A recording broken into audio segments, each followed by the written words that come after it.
வருக தூயாவே வருக எந்தன் நெஞ்சிலே தருக வானின் வரங்களை தவறும் தீமை விலகவே வருக தூயாவே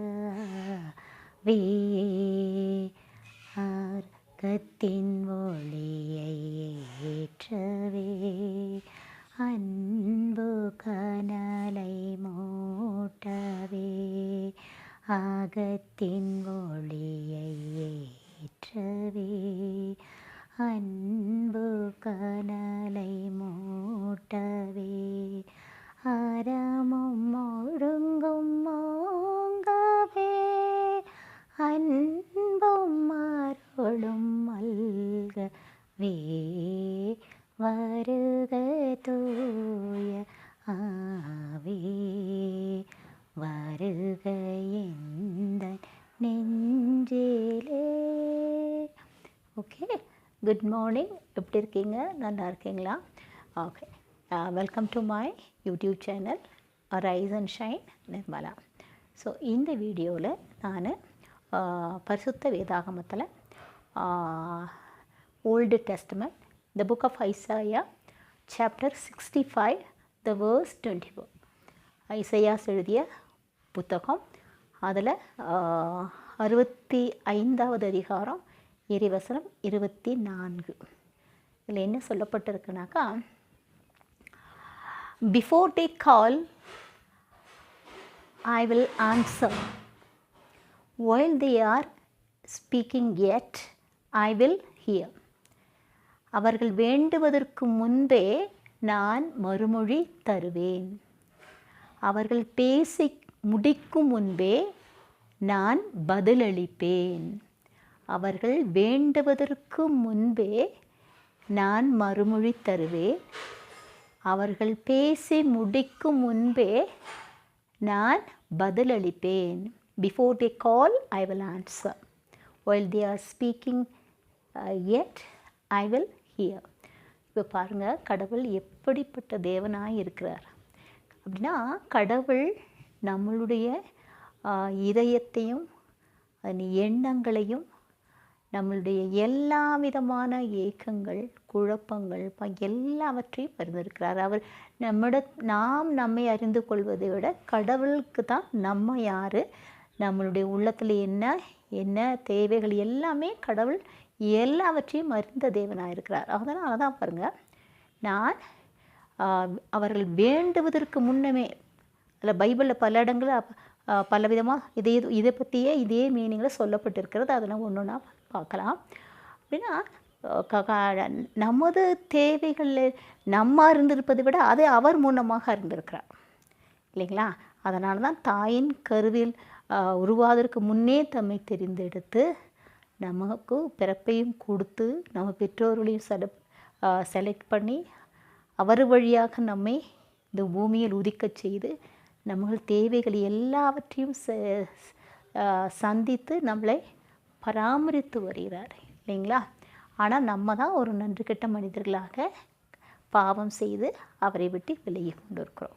இப்போ நம்ம பார்ப்போம், தானியேல் புத்தகம். தானியேல் புத்தகத்தில் அதிகாரம் 9. தானியேல் புத்தகம் அதிகாரம் 9. இதில் தானியேல் கடவுள்கிட்ட மன்றாடி கொண்டு இருக்கிறார். அவர் ஏற்கனவே என்ன சொன்னோம் இல்லைங்களா, மக்கள் நாடு கடத்தப்பட்டு பாபிலோனில். அப்போது தானியேலுக்கு அவர் காட்சிக்கு தராரு. அப்போது இப்போவும் இந்த இதுலேயும் இந்த 9வது அதிகாரத்துலையும் இதை தான் பார்க்குறோம். அப்போ தானியேல் கடவுளிடம் மன்றாடி பாவ மன்னிப்புக்கு தன்னுடைய பாவங்களுக்காகவும் அவருடைய இனத்தார் இஸ்ராயல் மக்களுடைய பாவங்களுக்காகவும் மன்னிப்பை கேட்டு இந்த மன்றாட்டுகளை வைக்கிறார். அப்போ இப்படிலாம் வென்றார். எப்படி வென்றார்னா, ஆண்டவராகி கடவுளே, எங்கள் முன்னோர்களை நீ எகிப்திலிருந்து வெளியேற்றி எங்கள் நாட்டுக்கு கொண்டு வந்தீர். ஆனால் எங்கள் இனத்தாரும் நானும் உமக்கு எதிராக பாவம் செய்தோம். அதனால தான் இந்த கஷ்டங்களெல்லாம் அனுபவிக்கிறோம் அப்படி சொல்லிட்டு, ஆண்டவரே எங்களை கண்ணோக்கும், எங்கள் பாவங்களையெல்லாம் மன்னித்து விடும், எங்கள் பாலிடங்களையும் உமது திருப்பெயரை தாங்கிய இந்த நகரையும் பாரும், விரைவாய் எங்களுக்கு செவிசாயும். இந்த மக்கள் எல்லோரும் பெயரை தாங்கியிருக்கிறார்கள், இந்த நகரும் உமது பெயரை தாங்கியிருக்கிறது. எங்களை கண்ணோக்கும், எங்கள் பாவங்களை மன்னித்து எங்களை ஏற்றுக்கொள்ள அவர் மன்றாடிக்கிட்டு இருக்கார். அப்போ என்னுடைய மன்றாட்டுக்களை எல்லாம் உம்மிடம் எங்களுடைய நீதியை நாங்கள் பார்க்காமல் உமது பேரிரக்கத்தை மட்டுமே நம்பி எங்களது மன்றாட்டுக்களை உம்மிடம் சமர்ப்பிக்கிறோன்னு அவர் தானியேல் வேண்டிக்கிட்டு இருக்கார். Excuse me. அப்போ தானியேல் வேண்டி கொண்டிருக்கும்பொழுது அந்த மாலை பலி வேளையில் முதல் காட்சியில் கண்ட கப்ரியேல் தூதர் விரைவாக பறந்து வந்து தானியேலுடைய தோளை தொட்டு இப்படி சொல்கிறார், தானியேலே, உனக்கு விவேகத்தையும் மெய்யுணர்வையும் நான் தர வந்துள்ளேன் அப்படின்னு சொல்லி, நீ மிகுந்த அன்புக்குரியவன், நீ வேண்டுதல் செய்ய ஆரம்பித்த பொழுதே எனக்கு ஒரு கட்டளை கொடுக்கப்பட்டுள்ளது, அதை நான் உனக்கு சொல்ல வந்தேன்ட்டு அவர் சொல்கிறாரு. இப்போ நான் அதை உனக்கு சொல்கிறேன், நீ அதை சரியாக கேட்டு அதோடைய உள்பொருளை புரிந்து கொண்டு சொல்கிறாரு. என்ன சொல்கிறாருன்னா, உன் இனத்தவர் இந்த மக்கள் எல்லாம் தங்களுடைய குற்றம் செய்வதையும் தாங்கள் பாவம் செய்வதையும் விட்டுவிட வேண்டும். அடுத்தது முத்திரை மனம் திரும்ப வேண்டும் அப்படின்னு சொல்லிட்டு இன்னும் சொல்கிறாரு, முத்திரைகளையும் காட்சிகளையும் இறைவாக்குகளையும் காட்சிகளையும் முத்திரையிடுவதற்கும் திருக்கோயிலை திருநிலைப்படுத்துவதற்கும் குறிக்கப்பட்டுள்ள காலம் 70 வாரங்கள் அப்படின்னு சொல்கிறாரு.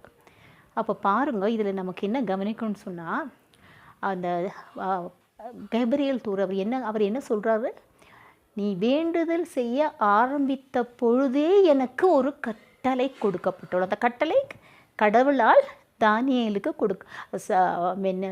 தானியேலுக்கு கப்ரியேல் தூதர் மூலமாக கொடுக்கப்பட்டுள்ளது. அப்படின்னா அவர் வேண்டுதல் செய்யும் ஆரம்பிக்கும் போதே கடவுள் அதை கேட்டு அதற்கு மறுமொழி கப்ரியேல் தூதர் வழியாக தருகிறார்.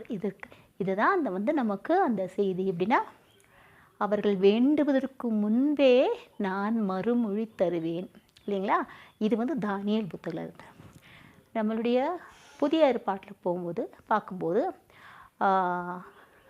மத்தேயு எழுதிய நற்செய்தி 6வது அதிகாரம் 8வது வசனத்தில் ஜீசஸ் சொல்கிறார். என்ன சொல்கிறாருன்னா, நீங்கள் வேண்டுவதற்கும் கேட்பதற்கு முன்னமே உங்களது தேவைகளை தந்தையாம் இறைவன் அறிந்திருக்கிறார். அப்படின்னா, நமக்கு என்ன தேவை, எப்படிப்பட்ட எதெல்லாம் நமக்கு தேவை, வாட் இஸ் ஆர் நீட், நமக்கு என்னென்ன தேவையெல்லாம் இருக்குது தந்தையாம் கடவுளுக்கு. அவர் உரிய நேரத்தில் தகுந்த வழியில் நமக்கு அதை தருவார். அந்த நம்பிக்கை தான் நம்ம பிடிக்கணும். ஜீசஸ் நமக்கு சொல்கிறாரு மத்தேயு எழுதிய நற்செய்தியில். அடுத்தது பாருங்கள், நம்மளுடைய